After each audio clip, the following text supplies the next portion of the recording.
오늘 본문 말씀은 우리가 신앙생활을 하면서 어떻게 하면 복을 받고 누릴 수 있는가에 대한 말씀이세요. 사람들은 누구나 다 복을 받기를 원하고 복을 누리기를 원하죠. 이 복을 한자로 복복자라고 하는데, 복복자를 이렇게 자세히 들여다보면 보일시변에다가 한일변에 입구변에 밭전자가 들어있더라고요. 이 글자를 다 조합을 해서 해석을 해보면 한 사람으로 시작을 해서 10사람으로 채워져 있는 것으로 보인다라는 뜻이 복이죠. 하나로 시작해서 10명이 됐다는 것은 큰 복이죠. 10배로 복을 누린다는 것은 큰 복입니다. 그래서 서양 사람들은 만날 때마다 헤어지면서 God bless you, God bless you, 하나님의 축복이 함께하기를 바란다라고 인사를 하죠. 우리도 이제 세 달 6월이 되었으니까 우리 서로 한번 축복의 인사를 했으면 좋겠습니다. 하나님의 축복이 함께하시길 바랍니다. 하나님의 축복이 함께하시길 바랍니다. 할렐루야.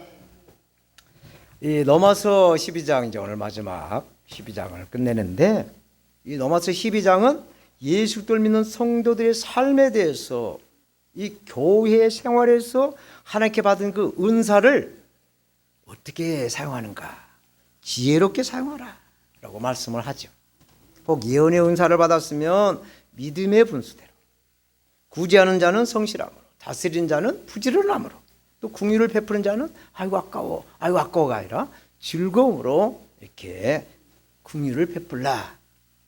소망 중에 즐거워하며 환난 중에 참으며 기도에 항상 힘쓰면서 성도들이 쓸 것을 공급하며 손대접하기를 힘써라 라고 말씀하죠. 그리고 이제 오늘 12장 오늘 본문은 복을 받아 누리는 방법에 대해서 축복하고 저주하지 마라, 축복을 하되 저주는 하지 말라는 얘기입니다. 그리고 우는 자들과 함께 울어줘라. 스스로 이 지혜 있는 채 하지 마라. 모든 사람들 앞에 선한 일을 도모해라.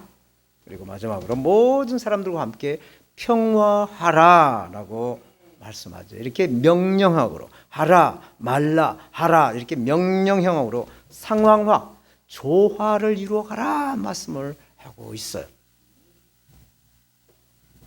축복이라는 오늘 본문의 말씀에 그 축복이라는 제목으로 오늘은 복에 대한 말씀을 증거하겠어요. 끝까지 경청을 하시게 되면 자연스럽게 복이 임하셔서 복의 근원으로 아브라함의 복이 임해서 그 복을 받아 누리고 또 나눠주시는 여러분들이 다 되실 것을 저는 믿습니다. 저처럼 복을 빌어주되 저주는 하지 말라 말씀을 합니다. 14절 너희를 핍박하는 자를 축복하라, 축복하고 저주하지 말라 말씀하고 있어요. 예수 그리스도를 믿는 성도들의 생활은 이 세상 불신자들의 사람들과의 그 삶에 비교해서 다른 점이 너무나 많이 있습니다. 특별히 예수 그리스도께서는 마태복음에서 산상복음이라고 하는 마태복음 5장에서 8가지 복에 대한 말씀을 하고 있어요. 예, 8복. 심령이 가난한 자는 복이 있나니 천국이 저희 것임이라. 애통하는 자는 복이 있나니 저희가 위로를 받을 것이다. 온유한 자는 복이 있나니 저희가 땅을 기업으로 받을 것이다. 의에 주르고 목마른 자는 복이 있나니 저희가 배가 부를 것이다. 배부를 것이다라는 거죠. 긍휼히 여긴 자는 복이 있나니 저희가 긍휼히 여김을 받을 것이다. 또 마음이 청결한 자는 복이 있나니 저희가 하나님을 볼 것이다. 화평케 한 자는 복이 있나니 저희가 하나님의 아들이라고 일컬음을 받을 것이다. 의를 위하여 핍박받는 자는 복이 있나니 천국이 저희 것이다 라고 말씀을 하죠. 그리고 11절 12절에 보면 나를 인하여 너희를 욕하고 핍박하고 거짓으로 너희를 거스려 모든 악한 말을 할 때에는 너희에게 복이 있나니 기뻐하고 즐거워하라. 하늘에서 너희 상이 아주 크니라고 말씀합니다. 너희 전에 있던 선지자들도 이와 같이 핍박을 받았다라고 하니까 그 핍박을 견디라고 말씀을 하죠. 예수님 우리가 악을 이기는 삶으로 누가 만약에 오른쪽 뺨을 치거든 왼쪽 뺨도 돌려대라. 누가 겉옷을 달라고 하면 속옷까지 벗어주어라. 누가 오리를 가자고 하면 심리까지 갖추어라. 주는 자가 받는 자보다 더 복이 있다 라고 말씀하고 있어요. 이게 역설적인 말씀이죠. 사랑하는 여러분, 그런데 우리가 가지고 있는 것을 나눠주면 충만하게 되고 내가 또 죽어야 다시 살 수 있는 이 역설적인 이 말씀을 우리가 어떻게 적용할 수가 있느냐, 이것이 문제예요. 이것은 이해관계가 있기 때문에 우리의 힘으로는 어렵습니다. 그래서 예수님은 제자들에게 기도하는 법을 가르치세요. 마태복음 7장 7절 이하에 보면 구하라 그러면 너에게 주실 것이요, 찾아라 그러면 찾을 것이요, 문을 두드려라 그러면 너에게 열 것이니, 너희 중에 누구 아들이 떡을 달라며 떡을 달라는데 돌을 주며 생선을 달라고 하는데 뱀을 줄 사람이 있겠느냐. 너희가 악한 자라도 자식들에게 좋은 것을 줄 알거든. 하물며 하늘에 계신 너희 아버지께서 구하는 자에게 좋은 것을 주시지 않겠느냐 말씀을 하시죠. 그러므로 무엇이든지 남에게 대접을 받고자 하는 대로 너희도 남을 대접하라. 이것이 율법이요 곧 선지자다 라고 말씀을 하십니다. 그러므로 저와 여러분들은 예수 그리스도를 믿는 그리스도인들은 축복을 하는 삶을 살아야 한다는 얘기죠. 복을 빌어주는 삶을 살아야 한다는 말씀이세요. 누가복음 6장 27절 8절에도 보면 너희 듣는 자에게 내가 이르노니 너희 원수를 사랑하며 너희를 미워하는 자를 선대하며 너희를 저주하는 자를 위하여 축복하며 너희를 모욕하는 자를 위하여 기도하라 말씀하고 있어요. 기도를 하라는 거예요. 기도를. 원수를 사랑한다는 것은 거의 불가능에 가깝습니다. 그러나 핍박을 하는 자들을 위해서 기도를 하기 위해서 우리가 그들의 그 핍박하는 자들의 기도를 한단 말이죠. 그러면 우리 기도가 그대로 하나님께 상달되어서 응답이 되면 그래서 핍박이 또 멈출 수도 있습니다. 그러나 그 핍박한 자들이 워낙 강팍해서 그 기도의 대로 응답이 안 되고 더 강하게 핍박한 경우가 있어요. 그러면 그 기도가 기도자에게 다시 흘러들어온다라는 이야기입니다. 그래서 이것을 공감하면서 마음을 다해서 이웃과 함께 사랑을 나누라고 말씀을 하죠. 오늘 본문 15절 16절 봅니다. 즐거워하는 자들로 함께 즐거워하고 우는 자들로 함께 울라. 서로 마음을 같이 하며 높은 데 마음을 두지 말고 도리어 낮은 데 처하며 스스로 지혜 있는 체 하지 말아라 말씀합니다. 우리가 그리스도인으로서 예수 믿는 하나님의 자녀로 성도로서 하나님의 사랑을 증거를 하기 위해서는 무엇보다도 먼저 우리가 겸손해야 돼요. 겸손해야 돼요. 슬퍼하는 자들과 함께 슬퍼하면서 또 즐거워하는 자들과 함께 즐거워할 줄 아는 하나님의 사랑을 나누고 베풀어야 한다는 것이죠. 이것이 서로가 주고받는 공감이에요. 공감. 20세기에 살아있는 예수라고 말한 알버트 수바이처 박사, 아프리카의 수바이처 박사, 영국 사람인데 이 수바이처 박사가 아프리카 검은 대륙에 그 의료 선교를 했어요. 의사예요. 의학 박사입니다. 의사였는데 그 아프리카의 죽어가는 영혼을 살리기 위해서 자기 그 전 재산을 병원을 차려가지고 돈을 많이 벌었던 그 부를 다 아프리카의 영혼을 살리는 데서 다 썼어요. 그래도 돈이 부족하니까 그 돈을 모금하기 위해서 자기 고향으로 돌아오게 됩니다. 그래서 고향에 수바이처 박사가 돌아온다고 하니까 친인척은 물론 지인들이 다 그 고향역에 나와서 환영을 하려고 마중 나와 있어요. 또 열차가 고향역에 도착했을 때 수바이처 박사가 1등석 칸 아니면 2등석 칸에 오겠다. 그 앞주위에 도래도래 이렇게 모여서 기다리고 있는데 맨 열차 뒷칸 3등석 맨 뒷칸에서 이 수바이처 박사가 걸어 나온 거예요. 영접하러 온 환영객들이 수바이처 박사가 왜 3등석 칸에서 타셔갖고 그 더럽고 그 힘든 그런 곳에 타가 오시냐고 걱정스럽게 물었어요. 그러니까 수바이처 박사가 4등 칸이 있어야죠. 4등석 칸이 없어서 할 수 없이 3등석을 탔다라고 하는 그 겸손한 그 일화가 전해지고 있어.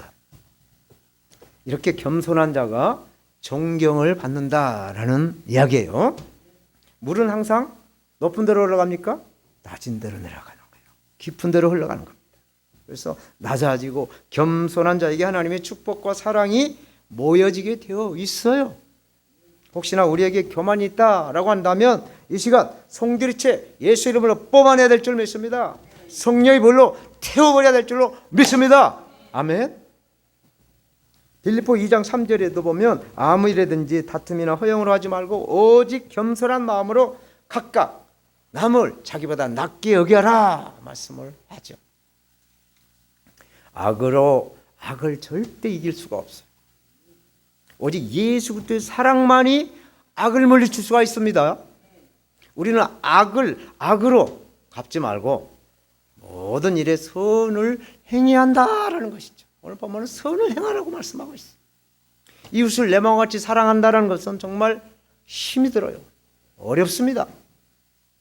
그러나 안 되는 이 사랑을 연습하듯이 해보면 미움을 이기고 행복을 가져올 수 있는 길이 열린다라는 얘기죠. 그래서 사랑도 연습을 해야 된다라는 거예요. 유명한 가수가 그 많은 곡 가운데 히트를 한번 치려고 한다면 1,000번 이상 연습을 한 다음에 그 곡을 발표를 한다고 합니다. 그래야 히트가 될지 안 될지 그 있다는 거예요. 제가 영어를 공부하려고 미국에 가서 미국 사람 영어 선생한테 영어를 배우러 가는데 그 선생 말 everyday practice 매일매일 연습하라. 반복해서 연습하라고 이 반복을 주장을 하시더라고요. 그래서 매일 연습하고 반복한 사람은 훈련하고 그 연습한 대로 그 길을 넉넉하게 간다는 얘기예요. 그러므로 기도하는 자는 사탄을 이길 수가 없어요. 기도하는 자는 사탄을 이길 수가 있어요. 사탄은 기도하는 자를 절대로 이길 수가 없어요. 예수 그리스도의 성품이 있어서 겸손과 온유로 남을 나보다 낮게 여기고 있는 우리의 그 성도들의 마음이 있기 때문에 사탄은 예수 그리스도의 사람을 이길 수가 없습니다. 아멘. 사탄이 우리를 이길 수가 없어요. 왜? 우리 안에는 나사렛 예수 그리스도의 이름이 있어요. 예수 그리스도의 성품이 우리에게 있는 하나님의 사람인 줄로 믿는 것입니다. 두 번째로 최선을 다해서 모든 사람들과 함께 잘 지내라고 말씀합니다. 17절 봅니다. 아무에게도 악으로 악을 갚지 말고 모든 사람 앞에서 선한 일을 도모하라. 선과 악은 극에서 극이죠. 밤이나 낮이나 아주 반대 그런 것이죠. 밤이나 낮처럼 아주 반대예요. 그런데 어둠을 물리치려면 뭘로 물리쳐야 돼요? 빛이 있어야 어둠을 물리칠 수가 있어요. 캄캄한 밤에 전기 스위치 하나 탁 켜놓으면 불이 탁 들어오면 어둠이 사라져버린 것처럼 이 빛을 통해서 어둠을 물리칠 수가 있는 겁니다. 세상에 빛으로 오신 예수 그리스도를 믿는 우리는 예수 그리스도의 이름으로 어둠이 악을 이길 수가 있다라는 말씀을 하고 있어요. 시편 37편 1절 2절에도 이렇게 말씀합니다. 악을 행하는 자들 때문에 불평하지 말며 불의를 행하는 자들을 시기하지 말지어다. 그들은 풀과 같이 속히 뱀을 당할 것이며 푸른 채소같이 세잔함을 당할 것이다 라고 말씀합니다. 그러므로 우리는 악을 악으로 욕으로 갚지 말아야 된다. 선으로 악을 갚아야 된다 라고 악을 이겨야 된다 라고 말씀을 하고 있어요. 예수 그리스도를 믿는 저와 여러분들은 복을 전하는 사람이지 저주를 하는 사람이 아니에요.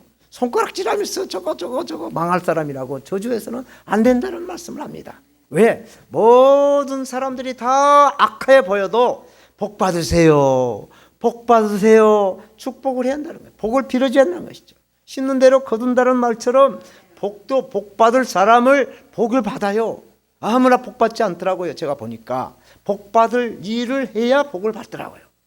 그래서 축복해 준 그 복이 그 사람에게 들어갈 것이 없으면 그 복이 다시 유턴해서 복을 빌어준 사람에게 들어오는 그 영적인 원리이기 때문에 축복을 하되 저주는 하지 말라는 거예요. 축복과 함께 저주까지 들어가면 되겠어요? 안 되잖아요. 그러니까 축복을 하고 저주는 버려버리라는 얘기입니다.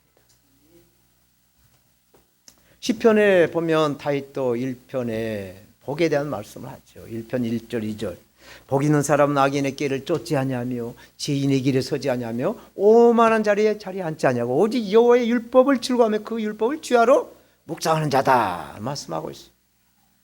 왜 하나님의 말씀을 즐거워하면서 그 하나님의 말씀을 주야로 묵상하는 자가 되어야 할까요? 그래야 왜 그렇게 해야 우리가 복을 받을까요? 그 답은 창세기에서 말씀해 주고 있어요. 창세기에 보면 아담과 하와를 하나님이 창조하시죠. 지으셔가지고 말씀하는데 창세기 1장 28절에 이렇게 말씀하세요. 하나님이 그들에게 복을 주시며, 그들은 아담과 하와예요. 그들에게 이르시되 생육하고 번성하여 땅에 충만하라. 땅을 정복하라. 바다의 고기와 공중의 새와 땅에 움직이는 모든 생물을 다스려라. 말씀합니다. 다스려라. 뭘로 다스려요? 뭘로? 하나님의 사랑으로, 하나님의 말씀으로, 하나님의 그 약속의 말씀으로 다스려라. 그러면 그 약속이 너에게 복으로 들어간다 라는 말씀을 하고 있는 것입니다. 하나님은 복을 주시는 분이세요. 하나님은 복을 창조해서 그 복을 저와 여러분들에게 내려주고 있습니다. 복을 주시는 하나님의 말씀으로 선을 이루어가면서 하나님의 은총과 하나님의 은총과 축복을 받는 사람이 되어야 선한 그리스도인이 된다는 말씀을 하고 있어요. 그런데 복을 주는 방법이 있어요. 하나님께서 복을 주는 루트가 있습니다. 그것은 어느 나라를 위해서, 나라를 통해서 복이 들어가고, 어느 가정을 통해서 그 가정에 복이 들어가고, 교회를 통해서 성도들, 하나님의 사람들 한 사람 한 사람에게 복이 흘러 들어가게 되어 있어요. 이게 하나님의 복에 주는 방법의 루트예요. 그런데 오늘 본문 18절은 이렇게 말씀합니다. 할 수 있거든 너희로서는 모든 사람으로 더불어 평화하라 말씀하죠. 굉장히 중요한 말씀입니다. 모든 사람과 더불어 함께 평화를 하라는 거예요. 여러분, 요즘같이 이념 전쟁으로 인해서 북한을 추종하고 이 주사파, 주체의 사상을 따르는 자들과 함께 우리가 잘 지낼 수 있을까요? 자유민주주의를 추구하고 오로지 이 나라가 자유민주주의로서 이렇게 하나님 앞에 영광 돌리는 자유스러운 이 민족이 있어. 이 나라에서 주체 사상과 종북주의를 따라가면서 살아가는 그들과 화합할 수가 있느냐 이것이죠. 극과 극으로 건널 수 없는 강이 되어버렸어요. 그러나 오늘 본문 말씀은 할 수만 있으면 모든 사람들과 함께 평화를 누리라고 말씀합니다. 그렇다면 이 평화가 무엇일까요? 평화가 과연 무엇일까? 저처럼 우리의 영혼의 평화가 있어야 된다. 우리 영혼이 평화해야 된다는 얘기죠. 여호와는 나의 목자시니 내가 부족함이 없으리로다. 부족함이 없는 하나님이 나와 함께하고 있는 그 영혼의 안식을 누려야 어떤 곳에서도 치우치지 않고 흔들리지 않고 평화스러운 안정감을 누릴 수가 있다는 말씀이에요. 두 번째로 우리 마음의 평화가 있어요. 마음이 불안하면 평화가 없어요. 골로새 3장 15절에 그리스도의 평강이 너희 마음을 주장하게 하라. 평강을 위하여 너희가 한 몸으로 부르심을 받았나니 또한 너희는 감사하는 자가 되어라. 감사를 하게 되면 불평과 불만이 샥 사라져버린다는 얘기입니다.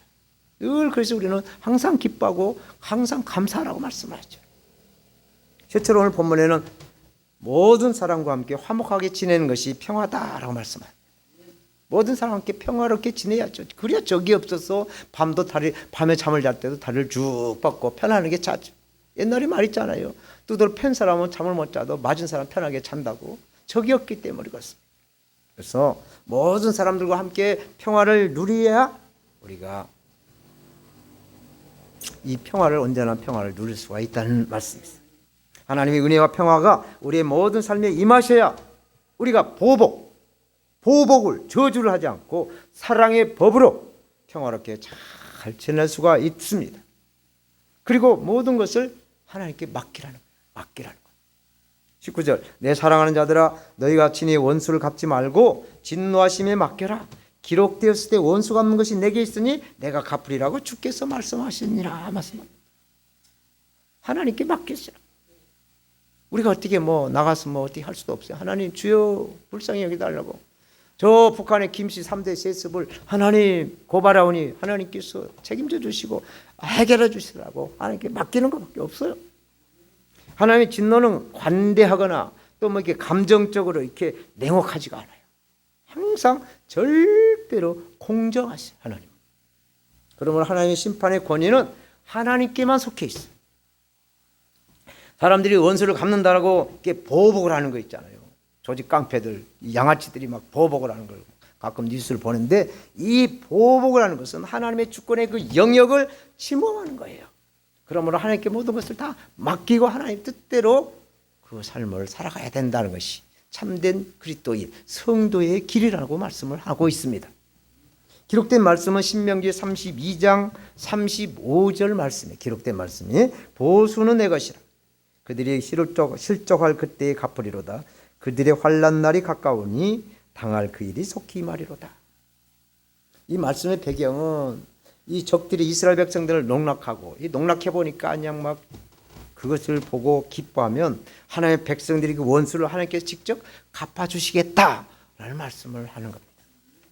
모든 것을 우리 아버지 하나님께 맡기는 이 믿음으로 하나님께만 영광이 되는 이 믿음의 사람이 되어야 우리 영혼의 구원을 받는 하나님의 사람으로 하나님의 복을 빌어주고 축복의 사람이 된다라는 말씀이 있어요. 아멘.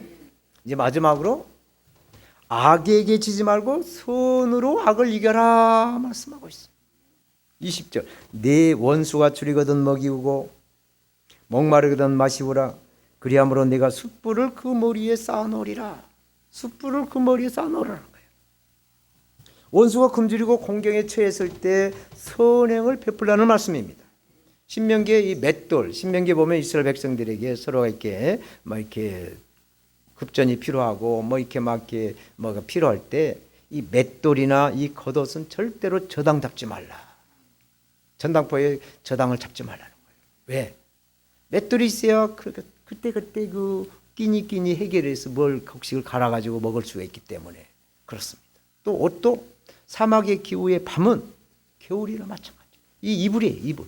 겉옷이 이불이에요. 그래서 생명과 직결이 되어 있기 때문에 맷돌이나 겉옷은 절대로 저당 잡히지 말라라고 말씀하죠.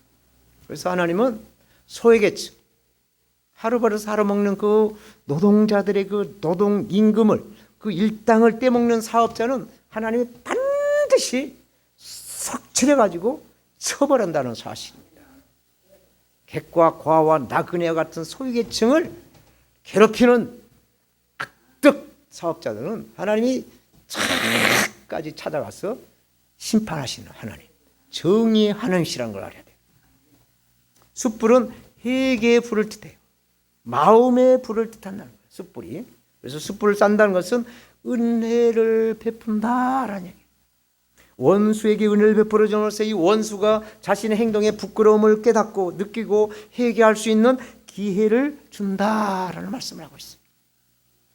잠언서 25장 21절 2절에 보면 네 원수가 배고파 하거든 식물을 먹이고 목말라 하거든 물을 마시우라. 그리하는 것은 핀 숯으로 그 머리에 놓은 것과 일반이요 여호와께서는 내게 상을 주시리라 말씀하고 있어요. 오늘 본문 21절에도 악에게 지지 말고 선으로 악을 이겨라. 이 선으로 악을 이긴다라는 예화는 성경에 보면 다윗과 사울왕을 보면 너무나 잘 알 수가 있습니다. 다윗과 사울왕을 보면 다윗은 항상 사울왕을 장인으로 또 이스라엘의 왕으로 섬기죠. 그런데 이 사울왕은 시기가 돼가지고 이 사이를 자기보다 더 잘나간 사이가 시기가 와가지고 죽이려고 그래요. 어떻게 하면 죽일까? 끊임없이 죽이려고 해요. 그러나 다윗은 그 하나님이 함께하는 사람이기 때문에 사울왕을 죽일 수 있는 기회가 여러 번 있어도 하나님께서 안수하시고 하나님께서 기름 부어주신 사람을 자기가 죽일 수 없다라고 해서 하나님께 맡기고 자기는 절대로 사울왕을 죽이질 않았어요. 끝까지 선을 베풀었어요. 그럼에도 불구하고 사울은 회개하지 않으니까 하나님의 그 진노는 하나님의 진노의 심판은 사울왕의 전쟁터에 나가서 죽게 하는 거예요. 다윗은 그런 점에서 위대한 인물이죠. 하나님과 합한 자예요. 자기가 직접 원수가 된 사울왕을 죽이지를 않고 하나님께 맡겼기 때문에 여러 번 사울왕을 죽일 수 있는 기회가 있었지만 다윗은 사울왕을 죽이질 않았어요. 사울왕은 하나님 심판으로 다윗의 손에 죽지 않고 다른 사람의 손에 하나님이 죽이게 하신 것이죠. 역대하 10장 13절 14절 역대하 10장 13절 14절에 보면 사울왕이 죽은 그 이유를 말씀해 주고 있어요.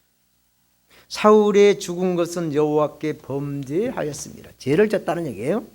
저가 여호와의 말씀을 지키지 아니하고 이 사울이 여호와의 말씀을 지키지 아니하고 무당 신접한 자에게 가서 점을 치고 가르치기를 청하고 여호와께 묻지 아니하였으며 여호와께서 저를 죽이시고 그 나라를 이세 아들 다윗에게 돌리셨다 말씀을 합니다.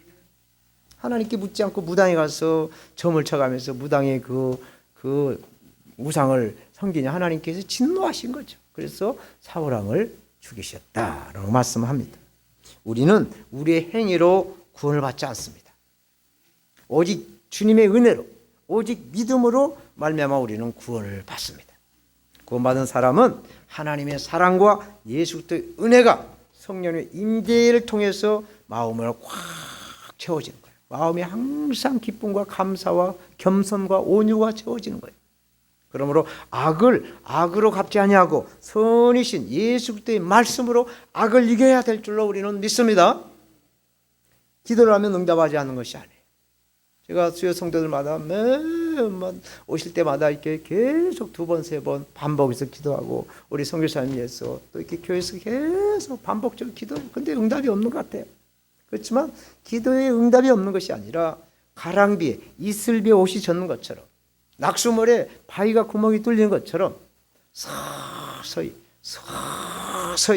변화가 일어나는 것이죠. 물론 급한 기도 제목은 하나님 급하게 또 응답을 하십니다. 그러나 끝까지 참고 견디는 자가 승리하게 되어 있어요. 승리를 하게 된답니다.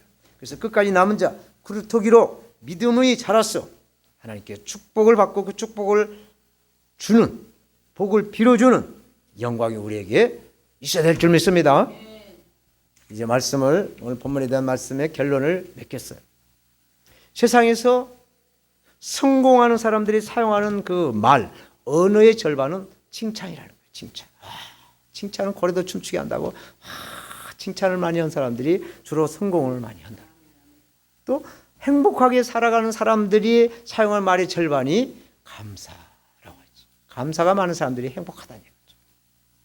감사는 행복한 생활과 직접 연결이 되어 있는 것이죠. 감사의 조건을 어떻게 우리가 찾을 수 있을까요? 감사는 평소와 다르게 특별하고 좋은 일이 생길 때 감사를 하죠. 또 기적과 같은 일이 생길 때는 누구나 다 감사하다고 하죠. 그런데 꼭 좋은 일만 생길 때 감사를 하게 된다면 그것은 과연 행복을 가져오는 원동력이 될까? 우리는 생각하지 않을 수가 없습니다. 우리가 일할 수 있는 직장이나 또 주님께 예배를 드리는 교회가 있어서 우리는 감사를 해야 될 것입니다. 또 예배를 드리는 믿음과 건강을 주셔서 감사를 해야 돼요. 또 주님의 일을 할 수 있도록 지혜를 주시고 사명을 감당할 수 있도록 성령님이 함께 하신 것에 대해서도 우리는 항상 감사를 해야 되는 거예요. 우리가 죽을 수밖에 없는 우리 영혼을 하나님께서 택하여 자녀 삼아주시고 예수님 십자가에 죽기까지 그 죽이신 그 십자가의 은혜로 우리를 구원해 주신 것에 대해서 우리는 날마다 하나님께 감사를 해야 되는 것입니다. 또한 남을 축복할 수 있는 마음을 주셔서 감사, 용서할 수 있는 마음을 주셔서 감사, 사랑할 수 있는 넉넉한 마음을 주셔서 감사를 해야 한다는 겁니다. 감사를 심으면 행복을 거두고 칭찬을 심으면 성공을 거두는 통기가 있기 때문에 우리는 더욱더 감사를 해야 될 줄로 믿는 것입니다. 오늘 본문에도 복을 빌어주되 저주는 하지 마라. 최선으로 모든 사람들과 함께 화목을 이루어 가라. 악에게 지지 말고 선이신 예수 그리스도 이름으로 악을 이겨라 라고 말씀을 하고 있습니다. 예수 그리스도 믿는 우리는 성령의 도우심이 없이는 우리의 힘으로 악을 이길 수가 없어요. 어둠을 물리칠 수가 없습니다. 그래서 예수님은 성령을 구하고 성령을 찾고 성령을 두드려서 성령의 능력으로 어둠을 몰아내고 악을 이기라고 말씀합니다. 그래서 믿음의 사람, 성령의 사람, 하나님의 사람이 되어라. 하나님의 복을 빌어주는 축복의 사람이 되어라 라고 말씀하고 있어요. 축복의 사람으로 하나님께 영광이 다 되시기를 부활하신 우리 구주 예수님의 이름으로 축원합니다.